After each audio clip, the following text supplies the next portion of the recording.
So vascular reserve is it's a unique number to BlueDop Vascular Expert, but it's not unique in that these are numbers we're used to seeing. We're just giving it to you in a different form. Most vascular surgeons and angiologists and vascular experts are really comfortable looking at pre and post exercise ABIs.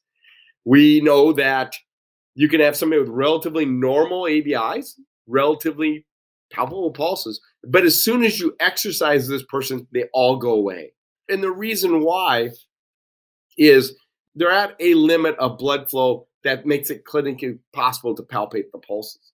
And it's a flow phenomenon. Well, vascular expert does that without having to exercise the patient. It tells you where that patient is on that whole blood flow spectrum.